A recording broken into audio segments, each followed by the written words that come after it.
नमस्ते मित्रों, स्वागत है आपका हमारे चैनल में। आज हम आपको सुनाने जा रहे हैं श्रीमद् भगवत गीता के दूसरे अध्याय की कथा, जिसे सांख्य योग कहा जाता है। यह अध्याय सबसे महत्वपूर्ण है क्योंकि यहीं से भगवान श्री कृष्ण अर्जुन को जीवन, आत्मा और कर्म का असली रहस्य समझाना शुरू करते हैं। कुरुक्षेत्र की रणभूमि पर अर्जुन अपने रथ पर बैठे थे। सामने अपने ही सगे संबंधी, गुरुजन और मित्र खड़े थे। धनुष उनके हाथ से ढीला पड़ गया था। आंखों में आंसू थे और हृदय दुविधा से भरा हुआ। अर्जुन ने कहा, हे माधव, मेरे अपने ही प्रियजन मेरे सामने खड़े हैं। यदि मैं इन्हें मार दूं तो इसका क्या लाभ होगा? जीतने पर भी तो राज्य शून्य लगेगा। मैं युद्ध नहीं कर पाऊंगा।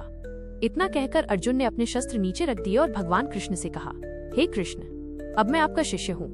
कृपया मुझे सिखाइए कि मुझे क्या करना चाहिए। कृष्ण मुस्कुराए और बोले, हे अर्जुन, जिस कारण तू शोक कर रहा है वह व्यर्थ है। आत्मा कभी नहीं मरती। यह न जन्म लेती है न नष्ट होती है। जैसे मनुष्य पुराने वस्त्र त्याग कर नए वस्त्र धारण करता है, वैसे ही आत्मा एक शरीर छोड़कर नया शरीर धारण करती है। शरीर नश्वर है पर आत्मा शाश्वत है।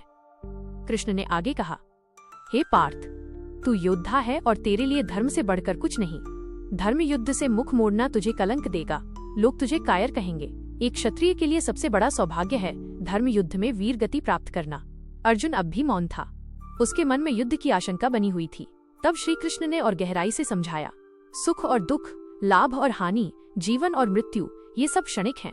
इनसे ऊपर उठकर तू केवल अपना कर्तव्य कर। फल की चिंता मत कर। कर्म करने का अधिकार तुझे है, लेकिन फल देने वाला मैं हूँ। कृष्ण ने आत्मा का रहस्य समझाते हुए कहा, आत्मा को न कोई अग्नि जला सकती है, न जल भिगो सकता है, न वायु सुखा सकती है और न कोई अस्त्र काट सकता है। आत्मा अजर, अमर, अविनाशी और शाश्वत है। इसलिए मृत्यु पर शोक मत कर। फिर उन्होंने अर्जुन को स्थित प्रज्ञ पुरुष का आदर्श बताया।